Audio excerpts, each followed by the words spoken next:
Alright everybody, it's time to once again talk about the 3 strongest teams currently in Zenless Zone Zero. Now I did a list like this a week after launch and now we're more than a month in, and has things changed? Yes they have. So starting from the bottom peeps, we have the 3rd strongest team in the game. Is an anomaly team spearheaded by Grace and enabled by Piper. With Rena as a support for a premium option, a more free-to-play friendly option would be Lucy, and the effect would kinda be the same. Now, Disorder is an effect that occurs once an enemy suffers from shocked or any other status and then gets afflicted with another status. So if they are shocked and get inflicted by burning, Disorder will happen, kinda cancelling out both of the effects, but in return you get a big chunk of damage, and this Disorder damage is crazy strong.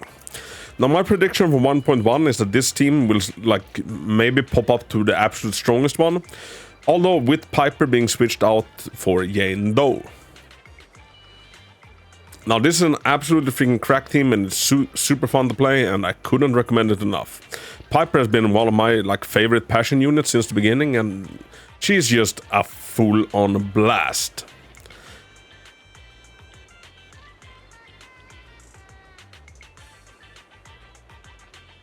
Now the 2nd strongest team in the game is the previous King of the Hill, or Queen of the Hill should I say. It's Ellen, Lyon and Hako, a full Frost team, and this team is still probably my absolute favorite to play. Like, I love Ellen's fast-paced combat, and I love how strong she is and how fast she gets around the map, and I love how she functions. And yeah, this is a full ice team, and every unit just enables each other perfectly. They work in an awesome synergy.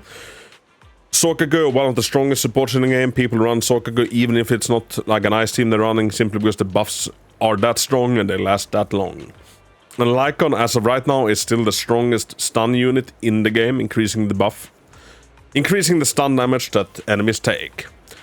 But with the upcoming release of Xingyi, that's gonna change, so let's see how that will shake up the meta. So this team is absolutely freaking fun. It's super nice. It's super satisfying to run. Frozen enemies don't do much, and they can just take your damage, and you can make shatter damage do a lot of damage. Now for the absolute strongest team in the game currently, it is, I don't think this is a surprise to many, it is Sujan, Nicole, and a stunner of your choice. It can be Anby and it can be Kolida. Well, basically any stunner that you have available. Anby if you want the full synergy. I myself run Kolida because I want some mileage out of Kolida, and I think she's an absolutely busted unit. But a more free-to-play option would be Anby instead on the stun position. Now this team is cracked in many ways, and one, grouping up enemies is extremely strong. That's why people were running Magnetibu, like even before Sujan arrived. And it's why people are now running Resonabu together with Nicole. Now, this team is second to none in the game when it comes to like bursting down waves of enemies. You group up everybody together, and then Sujan just uses her piercing shots through all of the enemies, and it's just a carnage. And it's super fun to use, and it just feels satisfying as all hell.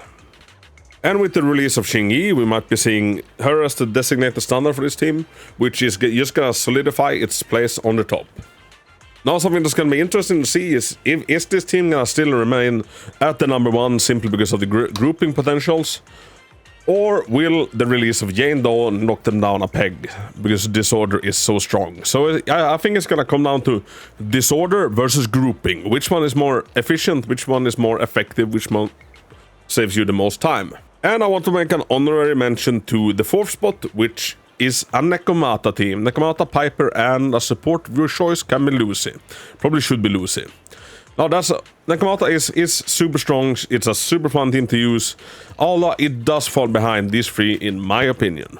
Does that mean you shouldn't build a Nekomata team? Absolutely freaking not. You go ahead and build yourself a Nekomata team if you want a Nekomata team. You want a Billy team? You go ahead and build yourself a Billy team. This game is easy enough that you don't need much to clear it. One of my favorite teams of all is spearheaded by Corin, Piper, and Lucy. And it's a passion project of mine, and I can clear most content with them. So yeah, this is obviously this is a tier list. These are the best units. Do we need the best units for anything really? No. It's just fun. Alright everybody, thank you so freaking much for watching, and until next time, Hako out. Also please hit that subscribe button, we're getting silly close to 1000.